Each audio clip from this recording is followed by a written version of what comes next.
leher itu kayak tiang, ya, tulang belakang tuh kayak tiang, dia nopang kepala, isinya ada tengkorak, ada otak, ya, ada pembuluh darah, itu mungkin kurang lebih beratnya 5 kilo. Itu kalau kita posturnya lurus, tegak, Lurus, ya. 0 derajat. Nah, ketika kita nunduk, ya, agak bungkuk sedikit, mungkin bungkuknya nambah sekitar 5 derajat, itu beratnya nambah.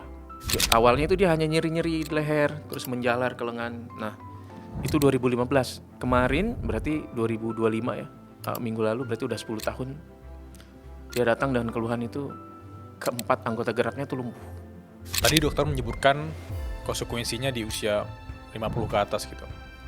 Pertanyaan simple, apakah possible anak-anak yang usia 25 tahun ke 30 tahun kena syaraf kejepit?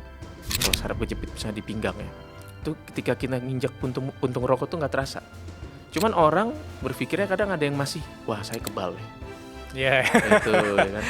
Kebiasaan masyarakat Indonesia tuh kalau sakit di tengkuk, ya, di leher, seperti saya bilang tadi, di bahu, di leher, atau di kaki, pantat, paha, betis itu masih menganggap itu asam urat. Itu kondisi itu masih berantakan. Masih berantakan artinya mayat-mayat masih ada di sekitar kampung-kampung ya. Nah, di situ saya lihat ada helikopter mendarat, bawa alat-alat medis semua segala macam. Di situ tuh saya mulai ada rasa, wah saya harus jadi dokter nih. Halo semuanya, kembali lagi di podcast Suara Berkelas. Hari ini spesial sekali karena aku mengajak tamu berkelas. Ada Dr. Faisal. Terima kasih dok datang ke Suara Berkelas. Sama-sama, Bang Bilal ya. Ya, Dr. Faisal ialah spesialis bedah saraf, dan bagi teman-teman yang punya problem dengan saraf kamu, aku sarankan untuk nonton podcast ini sampai selesai. Dokter, aku penasaran, apakah ada titik balik di hidup dokter yang bikin Dr. Faisal ini kepikiran untuk aku mau jadi dokter? Apakah ada momen di mana aku mau jadi dokter untuk membantu banyak orang? Atau memang untuk tuntutan yang dimana aku nggak tahu mau jadi apa, aku mau jadi dokter. Aku penasaran, kenapa kemudian jadi dokter dan kenapa bedah saraf? Iya. Oke, jadi ada satu momen ya di mana waktu itu saya sekitar kelas 3 SMA ya. Kebetulan saya domisili di Jakarta. Tapi asli dari Aceh. Ya. Nah, sekitar tahun 2004 ya. Ada musibah tsunami.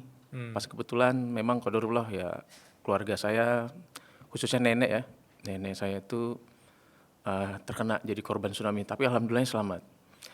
Nah, sekitar 5 hari ya kalau saya nggak salah tuh, setelah tsunami itu kita sekeluarga pulang nih ke Aceh. Karena memang lepas kontak dari nenek ya sama kakek saya. Berusaha buat cari telepon tapi nggak bisa. Terus kemudian akhirnya kita berangkat, karena nggak bisa langsung berangkat waktu itu. Kondisinya waktu itu tiket pesawat tuh mahal banget. Pasti. Pada saat kejadian ya. Nah, kita baru bisa berangkat itu di hari, saya lupa hari ke-5 apa hari ke-6 tsunami ya. Nah, ketika sampai mendarat waktu itu di Medan. Ya, kita harus tempuh lagi perjalanan kurang lebih mungkin 8 apa 10 jam itu. Sampai ke kota tempat nenek saya tinggal ya. Kebetulan nama daerahnya Biren Samalanga. Biren ya. Nah, Samalanga ya. Nah, di situ mungkin sekitar 1 atau 2 hari ya kita baru bisa ketemu sama nenek. Itu ketemunya di pengungsian. Mungkin kalau pernah dengar daerah namanya Batelik ya. Oh iya, Batelik. Nah, Batelik itu pas di pinggir sungai, itu ada tanah lapang. Nah, di situ dibikin kamp pengungsi. Nah, nenek saya tinggal di situ. Akhirnya kita ketemu, terus kemudian orang tua saya bawa nenek saya ke rumah yang lebih layak ya. Akhirnya kita sewa, nggak jauh dari situ, kita sewa rumah, tinggal di situ sementara. Nah, pada saat kita sambil tinggal di situ, kita pulang nih ke rumah yang kena tsunami. Oke. Itu di pinggir laut ya, pinggir laut persis di daerah Samalanga. Itu bersih-bersih kita di situ. Bersih-bersih rumah, terus kemudian tuh pada saat itu kondisinya tuh masih berantakan. Masih berantakan artinya mayat-mayat masih ada di sekitar di sekitar rumah-rumah, di sekitar kampung-kampung ya. Nah, di situ saya lihat ada helikopter mendarat. Helikopter waktu itu saya kalau nggak salah itu tentara dari Pakistan. Turun helikopter di situ, terus dia bawa alat-alat medis semua segala macam. di satu tempat yang ada puskesmas, kebetulan waktu itu di situ di Samalang itu. Nah, mereka ngadain pengobatan di situ. Oke. Nah, dari situ saya lihat loh, ini kok yang ngasih pengobatan banyak orang luar gitu ya. Kita yang orang Acehnya, yang orang aslinya sini pada kemana gitu kan. Iya. Itu saya sedih tuh, terus terang. Memang situasi waktu itu kita masih perang kan, masih kondisi darurat militer Aceh ya. Jadi di situ tuh saya mulai ada rasa, wah saya harus jadi dokter nih, gitu. Nah, sepanjang perjalanan itu akhirnya kelas 3 itu waktu itu kelas 3 SMA, akhirnya saya tamat SMA, terus tapi nggak langsung kuliah. Saya ikut abang sepupu saya balik lagi ke Aceh kerja di NGO waktu itu. Oke. Kurang lebih 1 tahun kita bergerak itu di rehabilitasi sama rekonstruksi Aceh. Jadi kita sepanjang pantai itu saya ikut abang sepupu saya itu bangun tanggul. Saya lupa nama tanggul itu apa ya. Jadi buat mencegah kalau seandainya terjadi tsunami sekali lagi, kita sudah ada barrier di situ. Jadi meminimalisir terjadinya kerusakan. Oke. Nah, waktu itu saya ikut sama abang sepupu saya, kebetulan waktu itu kita dapat bantuan dari NGO asing ya. Nah, selepas itu setahun di Aceh baru saya kuliah. Kuliah pun itu di Jakarta balik. Nah, setelah kuliah, kemudian tamat ya, baru dikirim tugas keluar. Kalau zaman saya itu namanya internship, ya bukan PTT tapi internship. Kita dikirim ke daerah 1 tahun. Nah, di situ tuh saya banyak belajar juga. Terus kemudian selama koas pun saya banyak belajar tentang kasus-kasus yang berhubungan sama spesialisasi saya hari ini. Terutama cedera kepala dan cedera tulang belakang. Di mana angka kejadian itu masih tinggi. Nggak menutup kemungkinan cedera kepala itu bisa terjadi pada semua gitu ya. Atau cedera tulang belakang itu bisa terjadi pada semua. Kasus pertama saya malah justru muncul kasus bedah saraf ya. Itu malah muncul sebelum saya jadi dokter. Itu ada adik sepupu saya, kebetulan waktu itu domisilinya di Biren ya. Waktu mau berangkat ngaji nih maghrib ya. Zaman ini ceritanya sebelum tsunami ya. Waktu mau berangkat ngaji dia kena peluru nyasar. Pas banget di kepala, di bagian tengah ini kalau saya nggak salah. Nah, waktu itu sekitar tahun 2000 ya. Itu di mana dokter bedah saraf itu masih sedikit. Nah, terus fasilitas yang bisa melakukan pengobatan bedah saraf pun masih sedikit. Mungkin baru ada di Medan atau baru ada di Banda Aceh. Jadi dari Biren itu kita bingung tuh mau dibawa kemana. Akhirnya dibawalah ke Medan karena waktu itu kejadiannya tuh sore dan kebetulan dibawa pakai bis. Kan bis dari Aceh ke Medan banyak kan malam ya. Nah, ini dibawa pakai bis, dibawa ke Medan. 7 jam ya. 7 jam sampai pagi itu waktu itu. Nah, sampai ke Medan dilakukan operasi. Dilakukan operasi sama kebetulan ada guru saya di Adam Malik ya, dilakukan operasi di Adam Malik. Nah, pasca operasi itu pasiennya sehat gitu ya. Nah, mulai dari situ pun saya terpapar gitu. Wah, ini ternyata bisa gitu, peluru masuk ke kepala terus bisa dioperasi. Nah, seiring berjalannya waktu, terus saya kuliah dokter, terus kemudian praktek jadi dokter umum. Lalu saya lanjutkan spesialisasi saya jadi dokter spesialis bedah saraf. Gitu.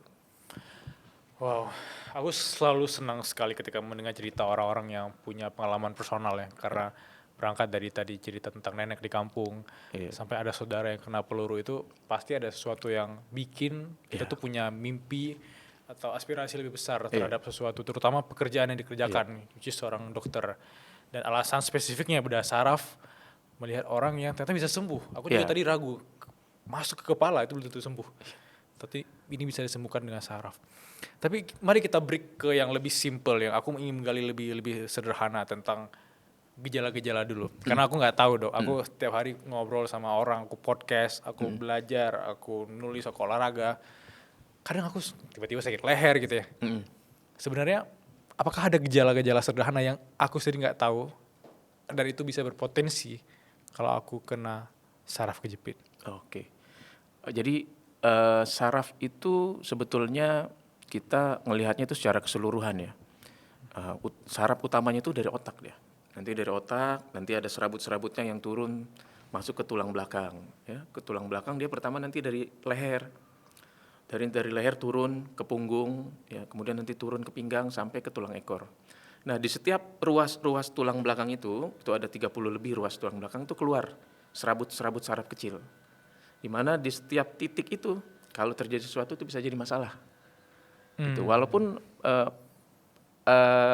yang bikin masalah itu kecil gitu. Misalkan contoh seperti ada benjolan atau ada bantalan yang keluar ya, atau jangan keluar, robek lah. Contoh ada Oke. bantalan yang robek itu bisa problem ke tulang belakang. Nah, umumnya kalau saraf tulang belakang itu bisa terkena di semua ruas. Jadi dari leher bisa, punggung bisa, pinggang bisa. Cuma memang ada lokasi-lokasi tertentu tuh yang lebih sering. Contoh misalkan leher. Ya, kenapa leher itu lebih sering kena?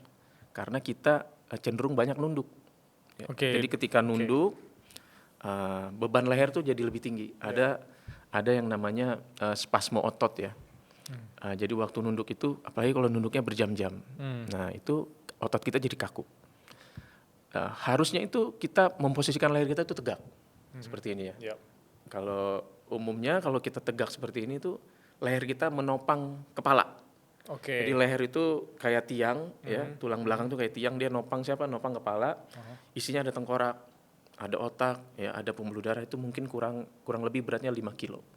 Itu kalau kita posturnya lurus, tegak, Lurus, ya. 0 derajat. Nah, ketika kita nunduk, ya, agak bungkuk sedikit, mungkin bungkuknya nambah sekitar 5 derajat, itu beratnya nambah. Oke. Ya, jadi beban leher itu jadi lebih tinggi. Jadi makanya kadang kita suka nggak ngeh ya, taunya Iya, ngehnya pas benar. sudah malam nih. Aduh, kok saya tadi cuman kerja sebentar, tapi malam nih kok leher saya sakit gitu. Atau bangun tidur nih, ya bangun tidur, saya sebelum tidur baik-baik aja, tapi bangun tidur langsung sakit leher saya, katanya Oke. salah bantal. Oke. Nah itu bukan itu penyebabnya, tapi karena leher kita terlalu nunduk sehingga beban leher itu dapat bebannya lebih dari yang dia mampu ya. Jadi bebannya itu berlebih karena ada gaya gravitasi tadi. Wow, itu bagus banget sih, Dok. Aku belum pernah dengar ini sebelumnya, kayak ini insight yang menurut aku nggak banyak orang tahu juga gitu. Iya. Karena kita main HP kan. Aku Ya, main HP betul. juga, dan aku kadang nggak aware ketika aku main HP, aku lagi nunduk nih. Apalagi kontennya makin lucu kan, aku makin nunduk Iya, gitu. Tapi nggak ada reminder yang bikin aku balik lagi gitu. buat tegak ya, Buat lebih tegak gitu. Besoknya aku ngeluh, aduh ini kayak salah bantal gak deh. enak ya. It doesn't make sense at all setelah aku dengar ini dari dokter gitu. Wah, tapi untuk orang-orang yang udah takut karena udah terlanjur sakit nih, Dok ya. Kira-kira apakah ada saran realistis yang harus mereka lakukan gitu? Karena aku udah main HP nih, aku sakit, tapi aku takut untuk konsultasi misalnya. Apakah ada saran dari dokter? Saran saya kalau memang ada keluhan ya, Ya. baik mau di bagian leher Ya. atau di bagian pinggang, misalkan nyeri ya, baiknya cepat segera konsultasi. Minimal itu kita tahu ada apa sih di leher kita, ada apa sih di pinggang kita. Tujuannya apa? Tujuannya supaya kita lebih hati-hati. Sebagai contoh nih, misalkan saya paling sering itu dapat pasien pekerja ya, di Jakarta ya, itu kerjanya santai, duduk. Tapi domisilinya jauh, di Bogor. Nah, dia harus naik KRL, Jakarta Bogor. Nah, sepanjang perjalanan Jakarta Bogor, nggak ada kerjaan kan. Nggak mungkin cuma duduk, berdiri gitu. Tapi akhirnya dia apa? Main game, nunduk sejam kurang lebih. Ya. Ya, itu pulang pergi itu. Nah, keluhannya itu dia pasti selalu pada saat sampai rumah tuh lehernya sakit atau kaku. Nah, hal-hal seperti itu tuh yang kita kadang nggak sadar, gitu. Jadi saran saya memang kalau ada keluhan atau ada yang dirasa, minimal konsultasi buat ngecek apakah benar itu karena saraf atau mungkin karena hanya otot, gitu. Karena Iya. harus dibedakan tuh. Ya. Gitu. Ini otot atau saraf. Kalau otot ya syukur, misalnya kita penanganannya bisa lebih minim dan bisa hilang ya biasanya beberapa hari. Tapi kalau karena saraf, biasanya itu nyerinya akan berulang. Nanti enak lagi, nanti berulang lagi. Nah, kalau dia berulang terus nanti akan ada akhir tuh biasanya keluhannya jadi lebih berat. Nah itu pertanyaan Nah, aku tuh. Itu berarti ada saraf, ada otot. Kalau saraf bisa jadi kayak sembuh bentar terus sakit lagi. Ya, dia Tapi akan kalau kita hindarin terus untuk misalnya konsultasi baik secara medis atau psikologis, dalam jangka panjang Ya. sesuatu yang besar Ya. kayak snowballing efeknya ada. Aku penasaran kira-kira apa yang terjadi kalau aku terus menunda-nunda untuk berkonsultasi gitu. Kemarin saya seminggu lalu ya baru dapat kedatangan pasien dari Kalimantan. Beliau itu laki-laki ya. Mhm. Sudah dari 2015 kalau saya nggak salah dia sudah didiagnosa saraf kejepit di leher waktu itu. Tapi beliau karena pekerjaan, mungkin karena kesibukan ya, tidak mau operasi. Dan ada rasa takut juga sebetulnya. Ya. Awalnya itu dia hanya nyeri-nyeri di leher, terus menjalar ke lengan. Nah, itu 2015. Kemarin berarti 2025 ya, minggu lalu berarti udah 10 tahun. Dia datang dengan keluhan itu, keempat anggota geraknya tuh lumpuh. Jadi kakinya tuh udah nggak bisa gerak sama sekali. Tangannya udah kaku ya, udah bisa gerak tapi minimal banget. Cuma bisa gerakin nekuk sedikit ya.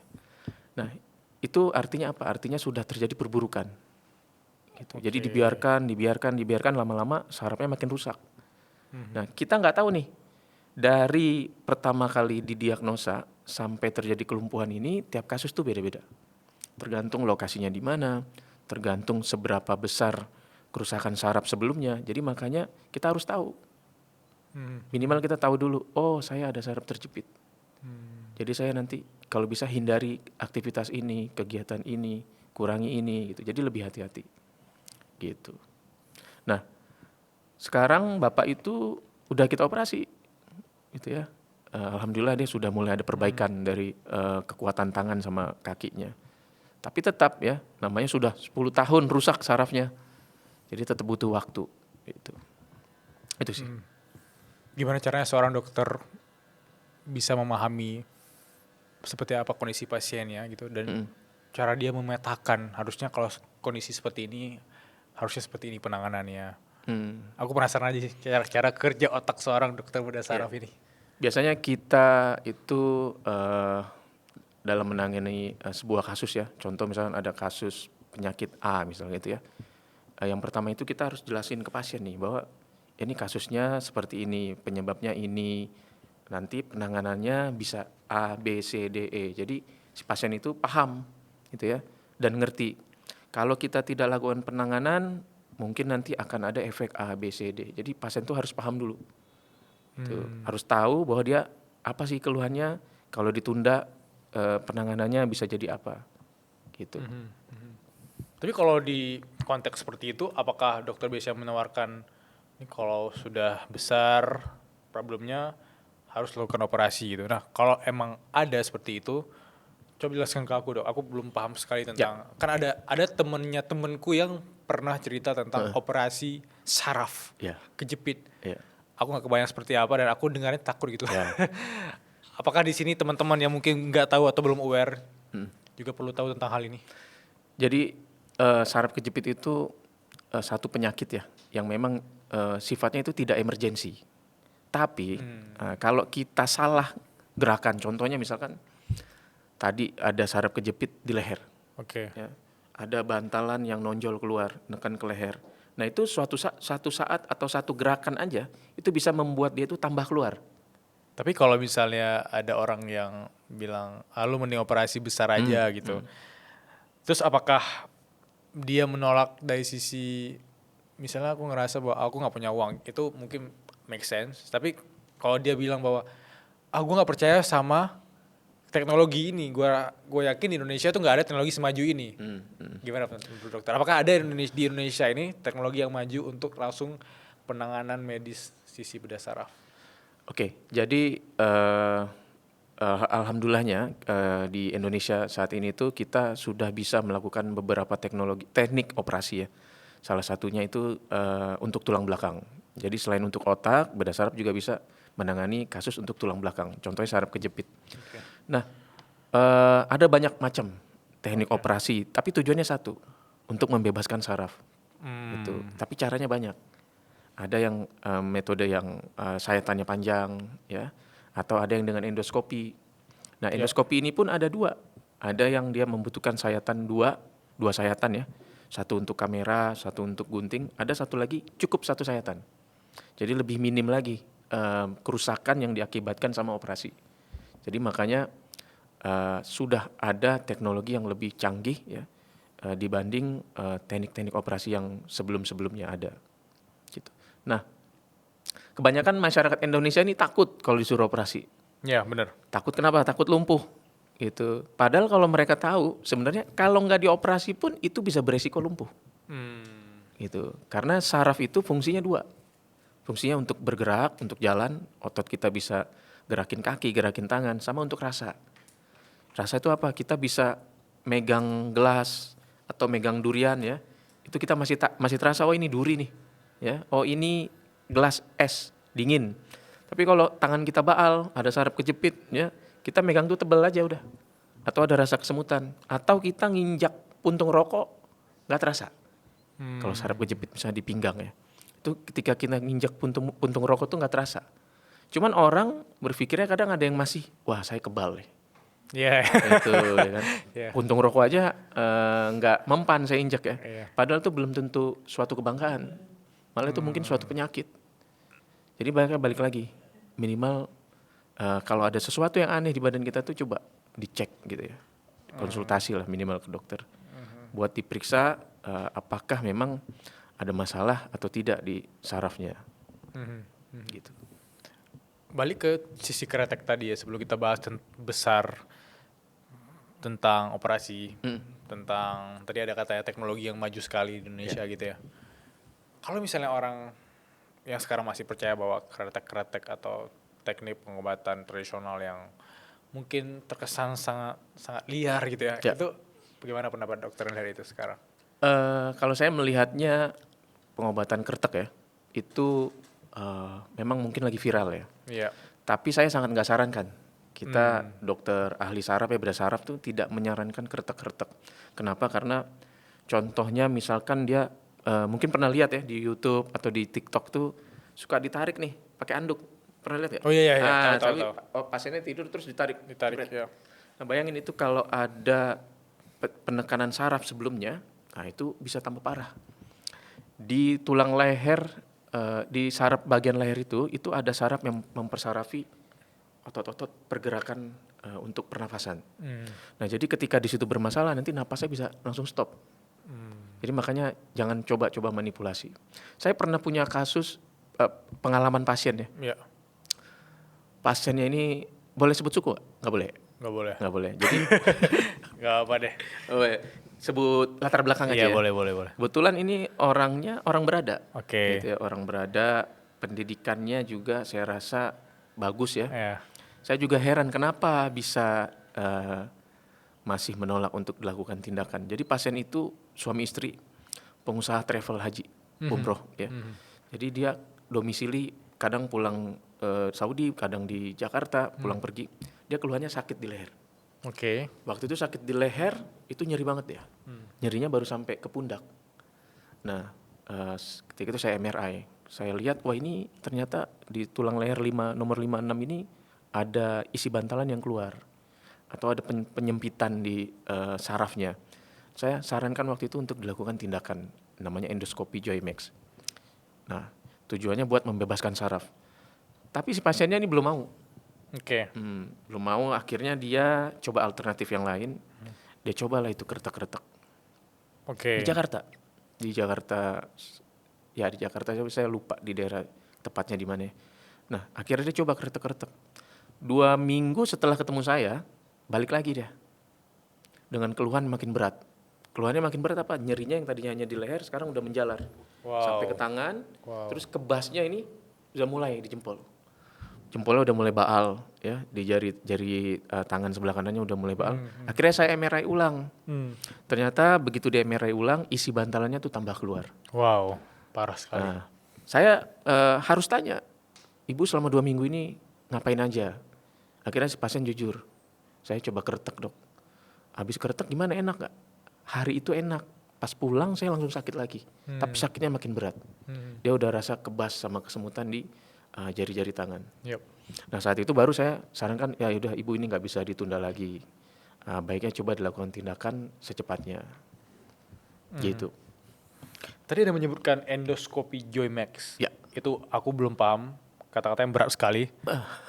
Apakah itu teknik operasi terbaru atau apa, kalau dokter boleh share di sini? Mungkin teknologi ya. Joymax itu satu teknologi operasi di mana kita bisa membebaskan saraf tuh sayatannya cukup kurang dari 1 senti. Jadi Kurang dari dari 1 1 senti. senti. Kurang dari 1 senti. Kecil banget dong. Kecil.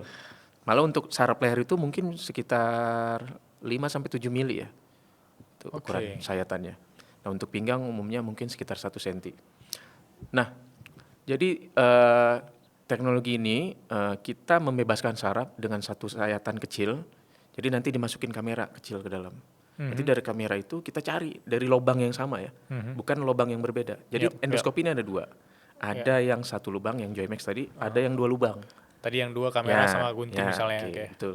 Nah, kita di tempat saya praktek ini saya sekarang saat ini hanya menggunakan yang 1 lubang. Kenapa? Karena eh, lebih minim lagi bekas operasinya. Terus lebih presisi nanti hasilnya. Jadi dengan satu sayatan itu kita bisa kerjakan di satu titik. Misalkan saya mau ngerjakan di lumbal ya. Misalkan saya mau kerjakan di lumbal 45. Itu cukup satu sayatan.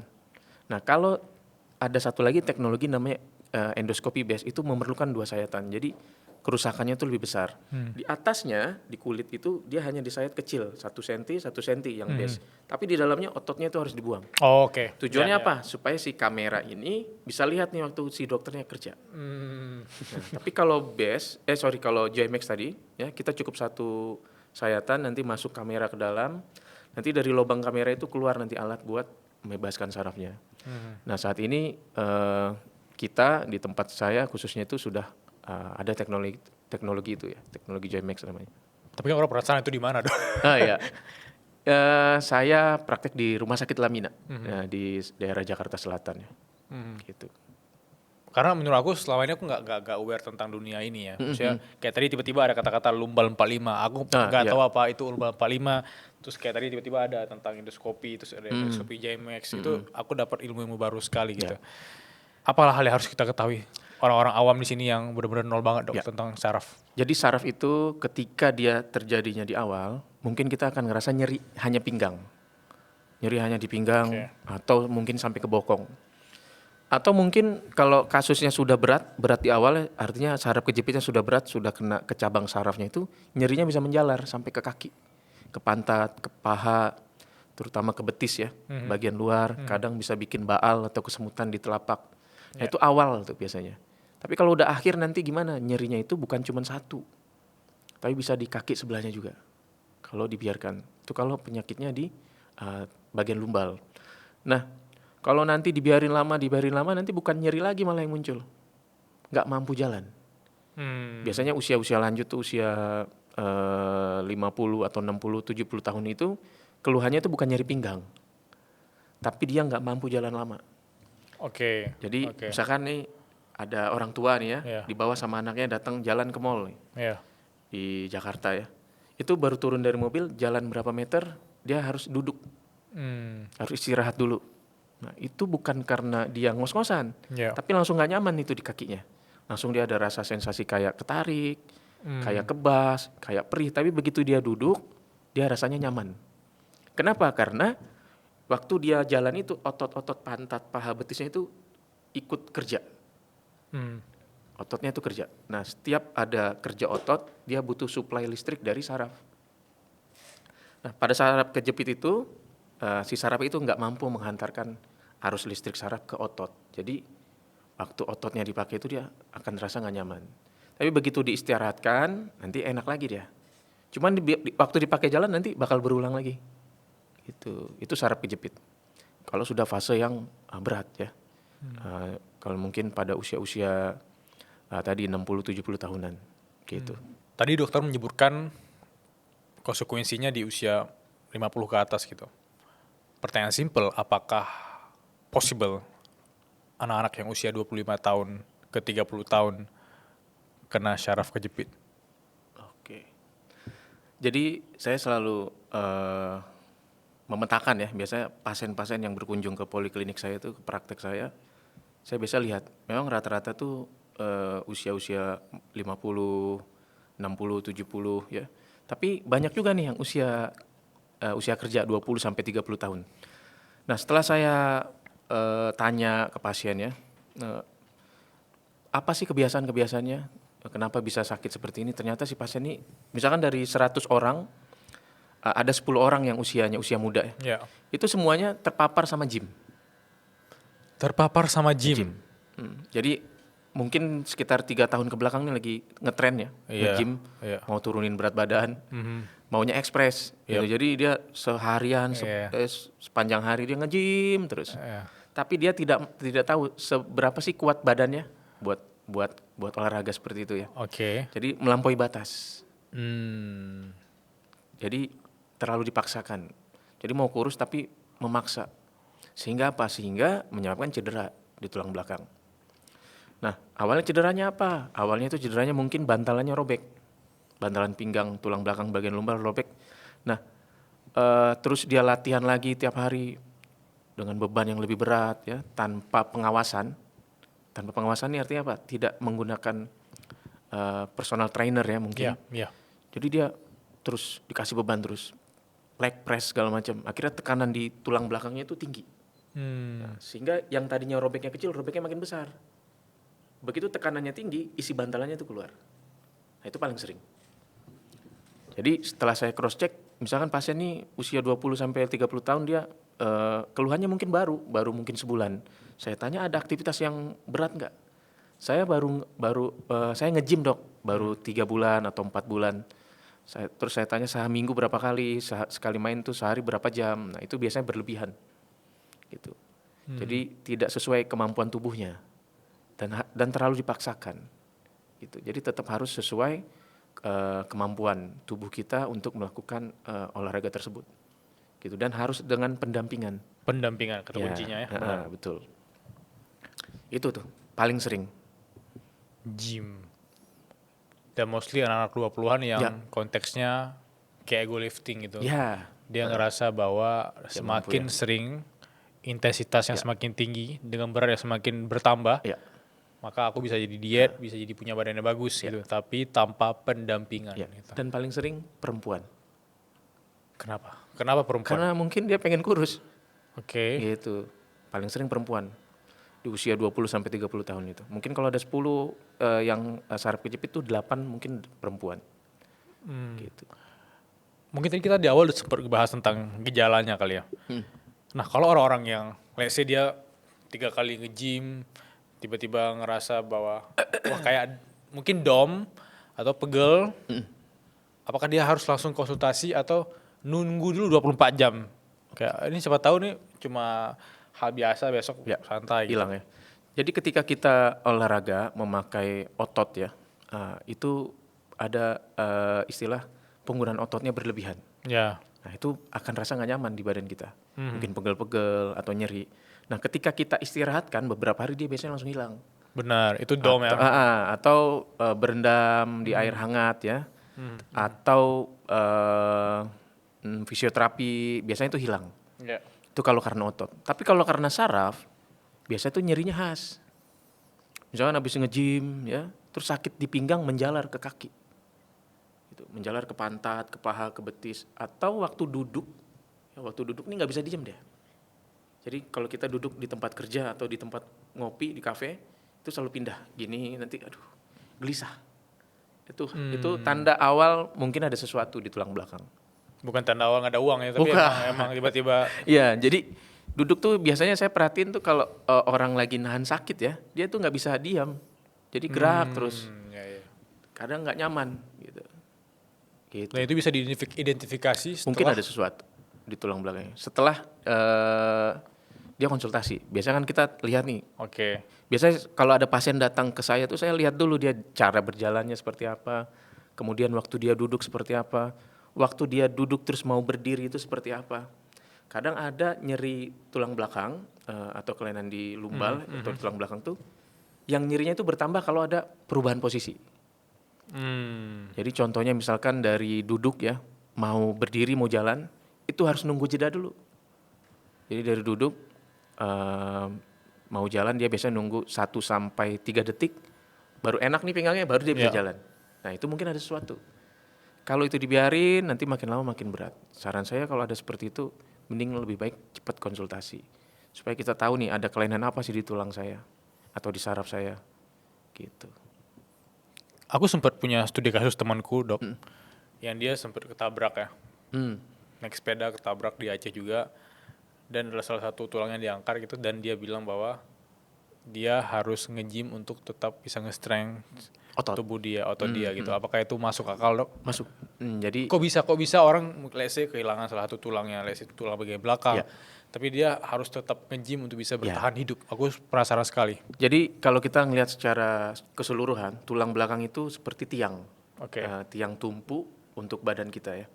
Nah, makin berat bebannya, maka berat badan kita makin berat ya. Atau ada trauma, ada kecelakaan ya, ada injury itu, bebannya itu jadi lebih tinggi dia di tulang dan di bantalan tadi. Nah, pada kasus-kasus tertentu misalkan tulangnya rusak atau patah atau bantalannya ini pecah atau kosong ya. Nah, kita nggak boleh tambah beban di situ. Artinya kita harus kurangi beban dia itu dengan cara apa? Kita bagi. Biasanya saya saranin ke pasien saya kalau duduk itu jangan terlalu lama. Jadi duduk minimal setengah jam atau sejam itu harus ganti posisi. Iya. Jadi supaya kalau duduk itu kita tulang belakang kita tuh numpu berat badan kita. Iya. Jadi saya biasanya selalu saranin pasien untuk berdiri. Nah, atau kalau bantalannya sudah lemah itu kita harus kuatin otot pinggang. Di sekitar tulang yang lancip nih di belakang kita nih kan ada tuh yang keraba ya. Ya. Nah, itu samping-sampingnya ada otot tuh. Itu harus dikuatin supaya bebannya itu terbagi nggak hanya di tulang belakang tapi ke sekitar otot juga. Gitu. Tujuannya sih itu ya supaya ototnya kuat. Berarti orang-orang yang mageran, yang ketika Iya. bangun pagi tuh langsung scrolling HP terus tidur lagi, Ya, terus itu kayak ototnya kadang lemah tuh. ototnya lemah ya. Jadi dia harus kuatin ototnya, sangat beresiko itu. Bisa jadi masalah di kemudian Resiko hari. terdekat apa, Dok? Kalau nggak gerak-gerak, yang udah pasti jadi gini, kalau kita gerak itu bagus tuh buat tubuh kita. Yang pertama otot kita kuat ya, terus setiap pergerakan kita itu energi kita tuh bekerja ya. Ya. Kalau nggak gerak-gerak ya gimana mau bekerja semuanya gitu. Kita bahas ini detail sekali, Dok. Aku suka sekali, dan aku ada pertanyaan simpel sebelum kita masuk ke Q&A ya. Mungkin masih banyak orang yang belum tahu konteksnya kategori-kategori tentang operasi-operasi kayak tadi gitu. Jenis-jenis operasi tulang belakang yang bisa dokter jelasin ke kita dengan bahasa anak SMP yang paling mudah dipahami, supaya kita paham di sini. Nah, kebetulan kita di rumah sakit saya, tempat saya bekerja di Rumah Sakit Lamina tuh, kita ada alat tadi, teknologi yang namanya Joymax. Iya, Jadi yang tadi. minimal banget kerusakan yang disebabkan karena operasi. Nah, kalau jenis-jenis operasi itu macam-macam. Ada yang memang konvensional ya, yang saya tanya panjang. Yang tadi ya. Nanti tulangnya itu sebagian harus dibuang, ya. Sehingga apa? Sehingga merubah struktur dari tulang belakang. Biasanya seperti itu. Kalau misalkan yang dibuang tulangnya itu ada 3 titik, 3 ruas ya, itu memerlukan nanti pasca operasi itu dia harus dikasih penyangga buatan. Contohnya dipasang pen. Pernah dengar ya? Iya, pernah. Nah, pasang pen di tulang belakang. Tujuannya supaya bisa menggantikan fungsi tulang yang dibuang tadi.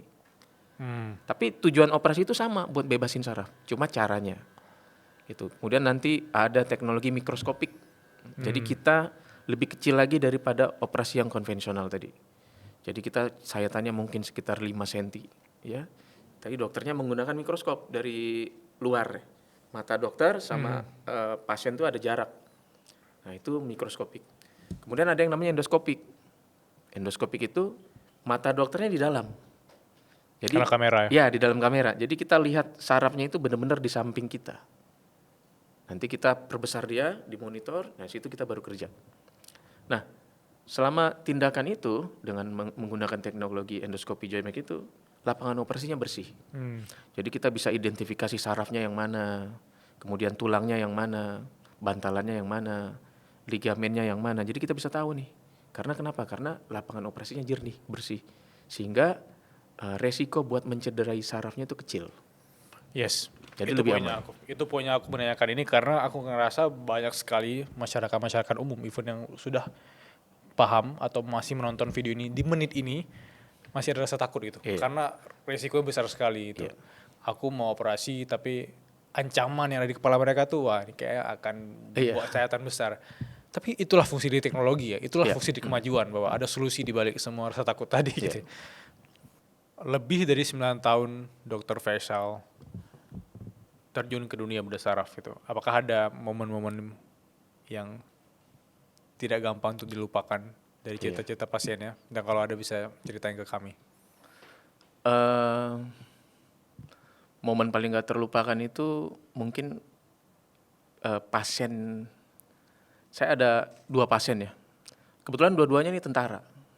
Oke. Yang pertama itu dia angkatan laut, tapi penerjun angkatan laut marinir kalau saya nggak salah bapak itu ya. Jadi dia waktu mau terjun, kan kalau terjun tuh buka parasut, bawa tas ya, Ya. terus buka parasut. Kebetulan dia pelatih Oke, penerjun Oke. di salah satu satuan ya, di salah satu daerah di Indonesia, militer bapak itu. Nah, waktu dia buka parasut itu, tiba-tiba di situ langsung terjadi serangan ke saraf tulang belakangnya bagian lumbal. Dia langsung kesakitan, terus kemudian kakinya langsung terasa nyeri hebat waktu itu di satu sisi.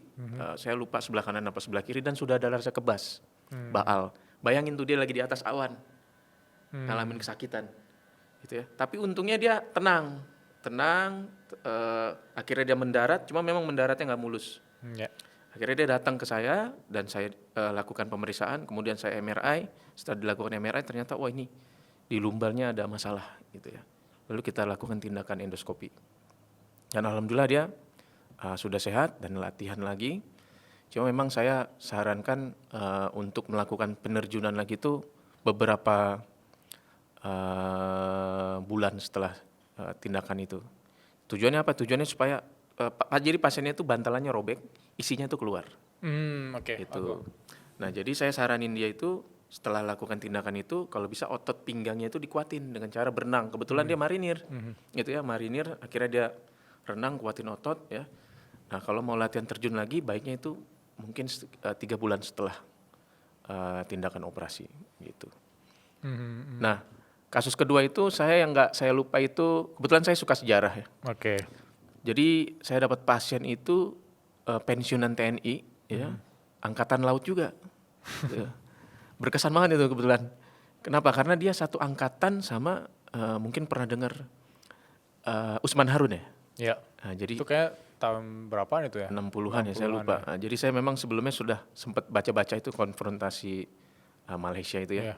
Jadi saya dapat pasien itu, kebetulan saya tanya, "Bapak pekerjaannya apa, Pak?" Saya pensiunan tentara purnawirawan. Usianya saya lupa, mungkin sudah 80 mau ke 90 ya. Jadi dia ada saraf kejepit gitu. Dan dia sudah berobat ke beberapa tempat di Indonesia ya. Ya tidak ada perubahan, tapi ya setelah saya periksa ternyata ini memang nggak bisa lagi kalau tidak dilakukan tindakan. Iya. Jadi kita lakukan tindakan dan pasiennya alhamdulillah bisa jalan. Paling berkesan kenapa? Karena saya dengar si bapak itu bilang, saya dulu ikut perang di sana dok. Oke, Itu oke. saya senang banget itu Apalagi dengar suka sejarah, sejarah ya. sejarah Indonesia. Ya. Gitu sih. Mungkin itu konteksnya yang sudah berumur kali ya. Kalau aku tarik ke orang yang paling muda deh, siapa pasien yang paling muda yang pernah ditanganin? Pasien paling muda? Paling muda itu saya kayaknya sekitar 2 tahun lalu ya. Itu anak SMP. Apa yang salah dengan dia? Saraf kejepit kah? Jadi dia waktu itu disuruh sekolah, dipaksa mungkin ya, suruh pesantren. Jadi disuruh pesantren, cuma memang anaknya nih nggak mau gitu ya. Akhirnya dia loncat dari lantai 2 apa lantai 3. Tuh anak Oke. loncat, Iya. truk Nonton gitu. film itu dia Ya, ya? habis itu jatuhnya terduduk. Wah, udah bermasalah di tulang sama bantalannya. Akhirnya kita lakukan tindakan, ya alhamdulillah dia balik lagi. Tapi bukan salah pesantrennya ya. Maksudnya salah si anaknya ini kenapa dia loncat. Ya, tapi nggak pakai parasut dia loncat. Iya, Kayak itu dia cerita salahnya di pertama situ. tadi ya. Iya. Itu pasien termuda saya. SMP itu berarti umur berapa ya? Mungkin Ya, belasan masih ya? 13 lah, 13, 14, ya. itu paling muda. Kalau paling tua, saya pernah dapat itu, yang saya ingat ya, selain yang tadi Bapak tentara tadi itu, saya pernah dapat warga negara asing. Oke. Itu sekitar 87 apa 80 something gitu ya. Saya nggak ingat. Itu paling tua yang pernah saya tanganin. Kenapa beliau? Saraf kejepit. Oke. Jadi dia sudah berobat di beberapa rumah sakit di negara lain ya. Kebetulan Wow. warga negara Korea pasiennya. Oke. Dia udah berobat di beberapa tempat dan rumah sakit top-top gitu ya. Tapi disuruh operasi belum mau. Akhirnya memburuk. Akhirnya kita lakukan tindakan. Pakai Di tadi. JMX tadi. Oh, oke. Jadi penasaran aku sama JMX itu. Karena maksudnya ini orang Korea, harusnya Orang Korea. dengan kemajuan negara dia kan bisa aja di sana ada Bener, solusi. bener. Di sana malah kasus saraf kejepitnya tuh tinggi angka Tapi kejadian. sorry for asking, kayak JMX ini apakah teknologi dari Indonesia atau seperti Bukan. apa? Jadi JMX ini itu teknologinya dari Jerman. Oh, Cuma memang di beberapa negara, khususnya di Asia ya, itu memang tidak semua negara ada teknologi itu dan oke. dokternya bisa mengerjakan. Wow, aku baru tahu. Dan Indonesia juga di Terbatas. rumah sakit Lamina tadi, wah. Ya, eksklusif. Dokter Faisal, 3 pertanyaan teman-teman berkelas ya. Pertanyaan pertama dari Andi Irawan. Pada fase apa seharusnya kita bisa menggunakan fisioterapi untuk kita yang lagi punya problem dengan saraf? Fisioterapi. Oke, jadi fisioterapi itu kita harus tahu fungsinya itu apa sih. Fisioterapi itu tujuannya adalah untuk merelaksasi otot. Prinsipnya itu. Sehingga apa? Ketika ototnya relaksasi, nyerinya itu hilang. Gitu. Kenapa bisa nyeri? Karena ototnya keras. Ya. Nah biasanya fisioterapi itu kita sarankan itu pada fase awal. Pada fase awal dia ada keluhan. Contohnya misalkan sakit pinggang. Di pinggang bawah bagian belakang itu nyeri. Misalkan baru tadi malam dia salah ngangkat tiba-tiba nyeri. Itu biasanya kita kasih obat anti nyeri sama kita sarankan fisioterapi. Tujuannya untuk mengurangi rasa nyerinya. Tapi ketika pada fase lanjut, contohnya tadi misalkan kasusnya orang tua ya, itu dia nyerinya ketika dia jalan, ya, atau nyerinya sudah menjalar nih ke kaki. Nah, pada fase itu kita mau fisioterapi, mau diakupuntur itu udah nggak ada efeknya. Dia efeknya hanya sementara. Kenapa? Karena yang terjadi di dalam tulang belakang itu lebih berat. Itu sudah berat ya. Jadi mau tidak mau ya harus dituntasin dulu.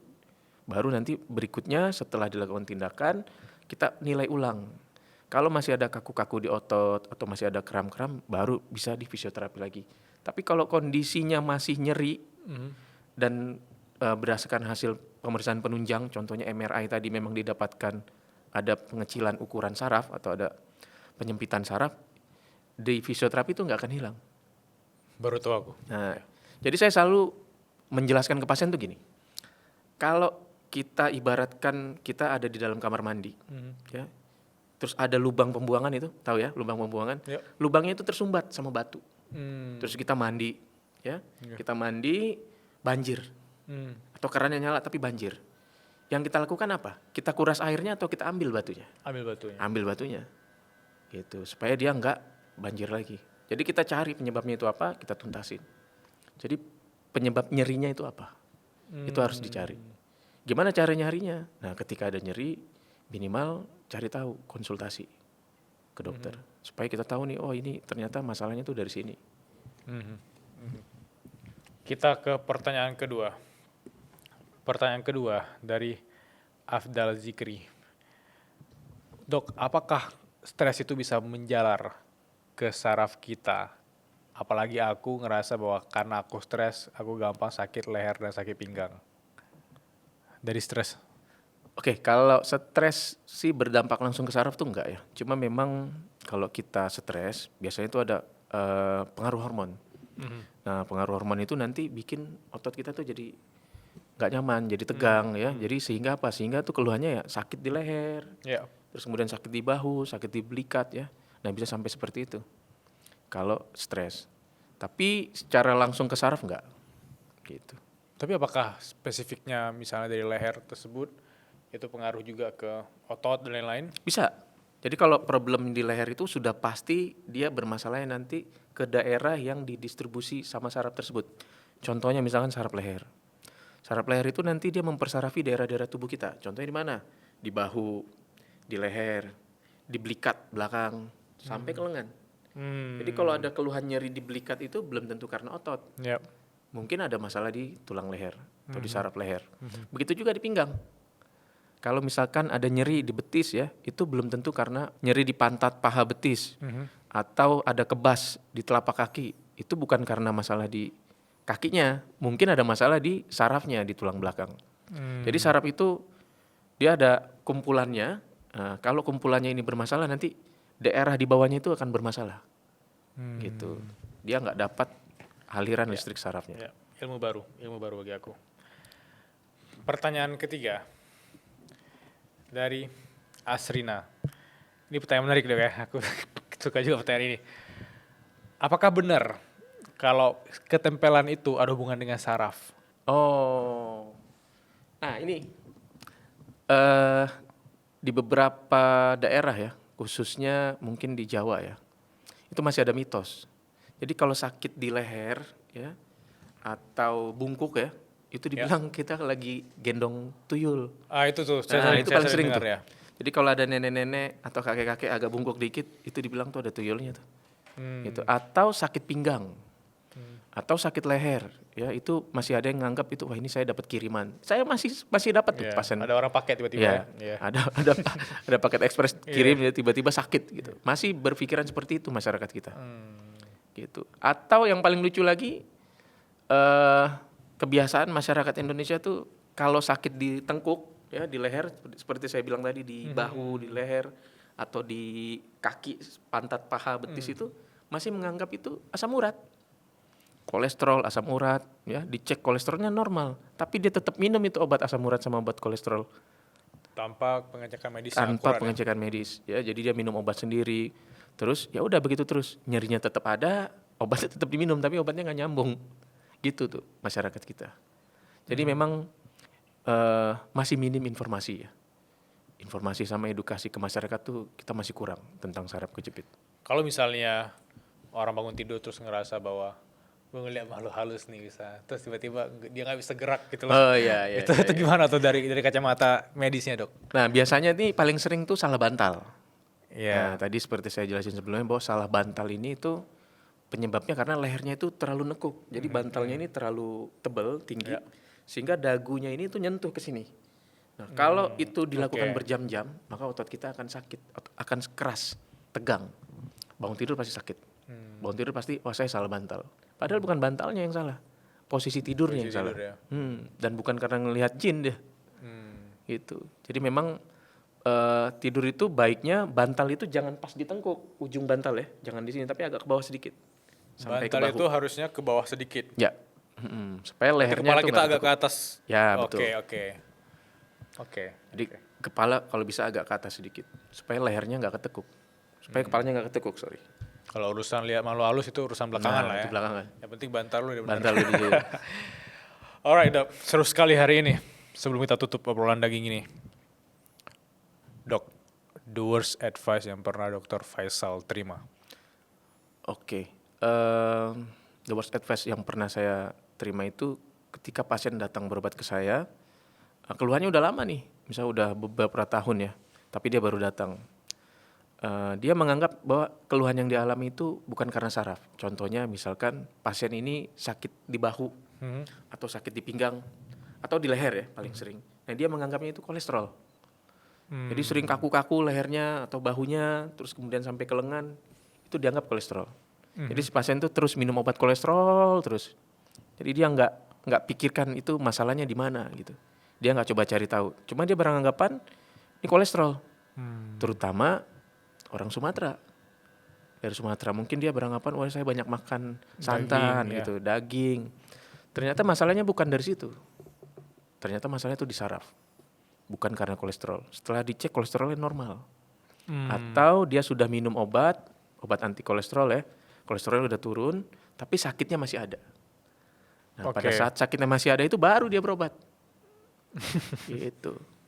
Iya. Aku aware sih dengan situasi di mana orang menyimpulkan sendiri sebelum tanya langsung ke ahlinya gitu ya. Sehingga mereka mikir wah ini kata temanku kayak aku kolesterol. Dia langsung pantang sendiri tapi tanpa komunikasi sama dokternya.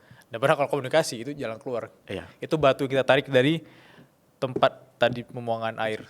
Ya, betul. Ya. Mbak ya, aku senang sekali ngobrol sama dokter. Terima kasih banyak. Semoga nantinya teman-teman di sini yang mungkin punya problem dengan saraf bisa ketemu dengan dokter langsung di Rumah Sakit Lamina. Ya. Terima kasih, Dok. Ya, Sehat sama-sama. terus. Terima kasih semuanya. Sampai jumpa.